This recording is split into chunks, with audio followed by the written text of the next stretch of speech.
Well, hi everyone. I'm the director for our New Zealand Registered Charitable Trust, Common Knowledge, and our trust has a mission statement, which is that you, your family, our communities, societies use any and all healthcare systems that you want without restriction or prejudice, which means go to your doctor if you want, follow their suggestions, get diagnosis, learn about traditional healing, learn about natural wellness, and then use those things to help yourself. A lot of people in the COVID groups are talking about breathlessness.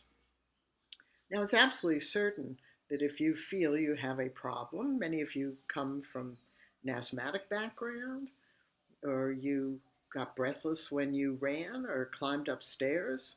So, breathlessness isn't a COVID issue, it's an issue that many of us have, and it's gotten exacerbated with COVID because COVID does impact our respiratory system and our circulatory system and our nervous system and just about every other system in our body.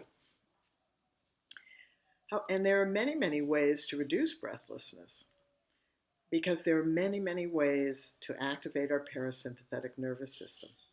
And our parasympathetic nervous system does something very special in our body. It calms us down. But when we feel calm, we really don't understand what's happening in our body. What's happening is our blood vessels are dilating. Our 100,000 miles of them, that's lots of them, they're dilating, which means they're also, the oxygen which has been captured in our blood is now being able to circulate in our organs and our tissues. And when our cardiovascular system opens up, cardiovascular system in our heart opens up. So our heart isn't having to work so hard. And the alveoli, the little sacs in our lungs, open up. So our lungs don't have to work so hard. And when our lungs don't work so hard, our heart doesn't have to work so hard. And when those things don't have to work so hard, we feel calmer. And we feel calmer, then we're not as breathless. So I did a previous one on a basically informal research challenge, which gave you an experience of using either the first of the Buteco skills on blocking the nose, which increases your carbon dioxide tolerance and begins to help you produce and distribute the nitric oxide, which dilates your blood vessels. And the carbon dioxide tolerance is what detaches the oxygen from your hemoglobin and then sends it out into your organs and tissues.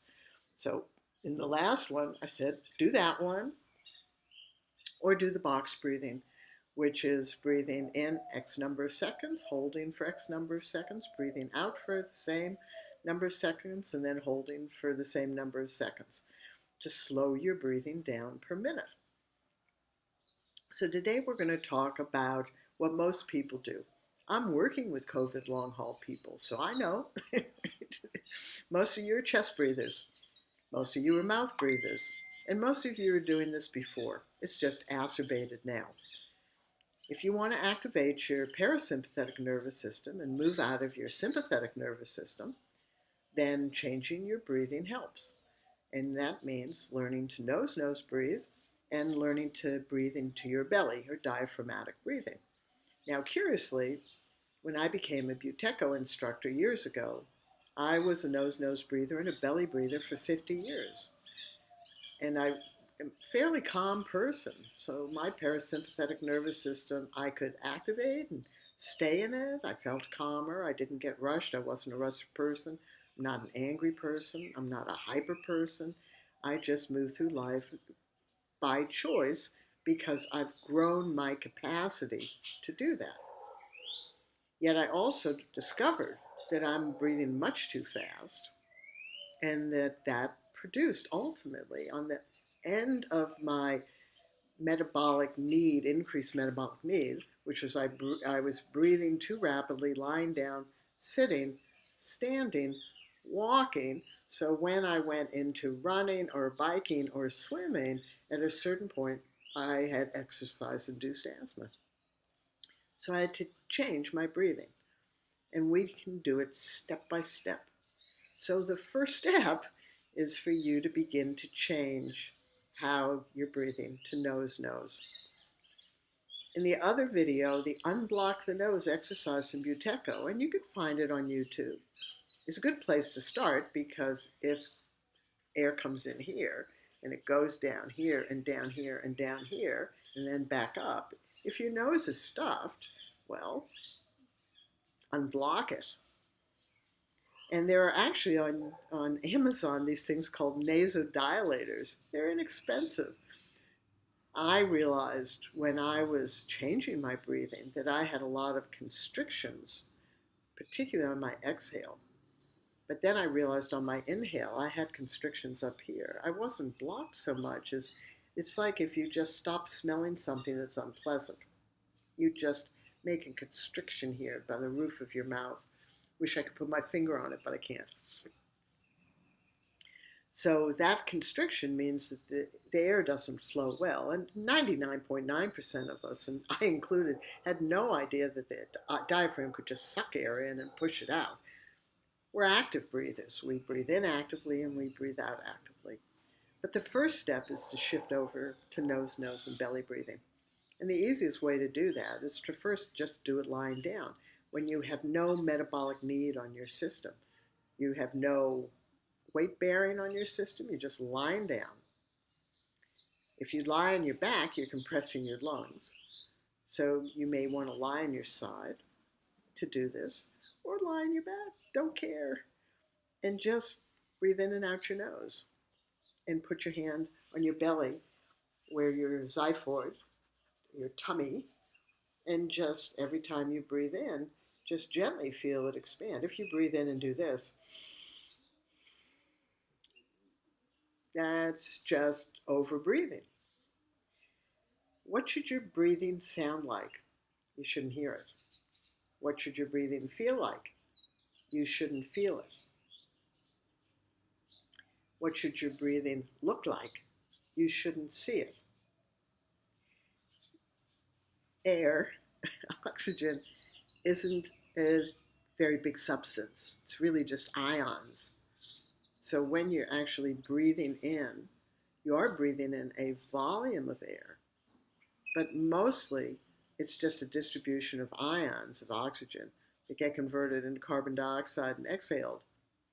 So when you're breathing in your nose and out your nose and learning to belly breathe, when you're lying down, you want to make an effort to calm down your breathing. Remember, the diaphragm sucks air in. So if you're pulling air in or pushing it out, you're nose breathing, but you're doing it too much. So while you're doing this lying down, try to soften your breathing so it goes in more gently and goes out more gently. And the rise of your belly is more gentle. It doesn't have to be exaggerated. And you can put your other hand on your chest. That shouldn't move. If both move, then you've got a 50-50 split. So just make an effort to sink your air into your belly on the inhale, because the largest and most effective part of your lungs are below your nipple line, your lower ribs. So learning to belly breathe means you're using your lungs more efficiently and you don't get as breathless. And by calming your breathing down, softening your breathing, you're not as breathless either. It doesn't matter whether you have a pause after the inhale or a pause after the exhale. That comes later. Just put your hand on your belly and your hand on your chest and nose breathe and do it softly. Try to do it for a minute. If you can do it for 5 minutes, pat yourself on the shoulder. When you really have that, really have got that, do it sitting up. Feels different. We become more weight bearing. And we tend to believe that we should breathe more deeply or fully as we increase our metabolic need. And what we find out when we're very good at shifting our breathlessness developing carbon dioxide tolerance, increasing our production and distribution of nitric oxide, belly breathing, calming our breathing down. That we breathe fewer times per minute because we have more pauses, and we're not breathless on the metabolic need. I work with top-end athletes, and for 50 years I'd say to runners, how do you breathe when you're running? And they'd say to me, I don't think about it. And I thought about every breath. I was over-breathing. I had to change my habit. And the habit wasn't changed by force or by doing too much. It was doing this gently, persistently, over time, and noticing when I was over-breathing and having a willingness to just begin to change it, soften it. Just soften it. Soften how you breathe in, soften how you breathe out. Because when the diaphragm pulls air in and pushes air out, there's no effort. Very small amount of effort by triggering the diaphragmatic action. So in this informal research, what I'd like you to do is shift over to nose-nose breathing as much as you can, and to belly breathe. Do it lying down first until you really feel, wow, that feels good. Then see how you feel. If you feel calmer, that's the goal. You have to feel calmer. Then do it sitting up. And if you get to the place where you don't see it, you don't feel it, you don't hear it, and that took me months, you feel calmer, then do it standing, but don't move.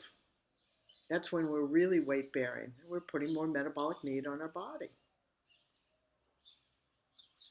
Then do it again. It takes time. You have to do it. That's some of the issue with recovery. We can feel poorly, and we're not often doing. So if you're feeling breathless, it's a good time to do this. Or to follow the other video and do the unblock the nose of Buteco or the box breathing. Do something to reduce the episode of breathlessness so it's not as intense. Do something to reduce how long that episode lasts so it doesn't last so long and freak the crap out of you. Do something so the episode doesn't come back as quickly. That's what I did. That's what I do. Even now, a year after having COVID, periodically I get breathless for what apparently seems no reason at all. So I do these things to calm my breathing down, to soften inside, soften how I'm inhaling and how I'm exhaling. I know the goal. Don't feel it, don't see it, don't hear it. It takes time to get to that. You can't maintain that at every single second of your life or for hours at a time. That's unrealistic. Yet if you have a moment of it, and then you breathe a little bit more so that you can see or feel or hear it, that's okay. It's a huge range. But not seeing it, not feeling it, not hearing it is a huge dot by dot, dot, dot, dot, dot range from, or it's lots in between. So if you can get more toward that end and less toward that end, you're activating your parasympathetic nervous system more. You'll feel calmer. This end, you're stimulating your sympathetic nervous system. And you'll feel tenser, more uncomfortable, have more heart palpitations or racing heart, feel breathless more, feel more anxious. So after you've got the lying down, the sitting, the standing, and it can take days and weeks, don't rush it. Experiment. Play around with this. Pat yourself on the back when you have any achievement at all. Babies take baby steps. You're learning new things. Treat yourself with the respect you treat someone else learning new things. You're not harsh with them or critical of them. You're kind and generous and patient and help them. Do that for yourself. It's you. Why would we do anything other than that? That's crazy. Then start to walk. When I got my calm breathing, nose, calmer breathing down, because I was always a nose, belly breather, so I had to just calm it down. I did lying down, sitting, standing, and when I decided to walk, this is what I did. I said to myself,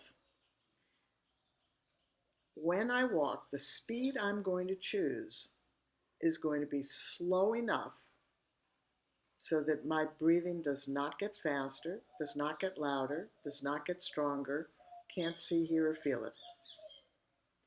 That's called changing a habit. And it's changing a mindset. Because I had a mindset, like many people do, that the faster you go, the deeper you're breathing. But remember, I used to say to runners, how do you breathe when you're running? And they'd say, don't think about it. And if you watch them run, they're not breathless. You can't have runners going around going, I used to do the 5K park runs, and I was always last. And I'd watch people coming back, and they'd be sweating and panting and hyperventilating. That's not good. It's not good for your body. You don't need to do that, but you need to change your habit, and then you do that slowly. So when I decided to go for first walk, I decided to pick the block that I lived on, which was actually quite a large block. And I stood still, got my breathing so I couldn't see it, feel it, or hear it. And I took a step forward. And as soon as I took that first step forward, I could feel my breathing want to go more. So I took a little less of a step and I slowed it down. If I went around the block, so I went around at this speed. Honestly, I made certain that every breath in and every breath out was soft and gentle. I didn't have to go faster.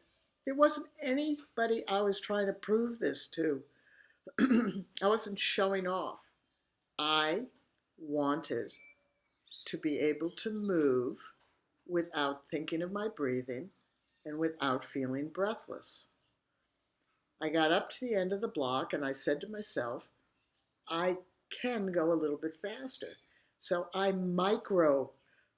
got a little faster.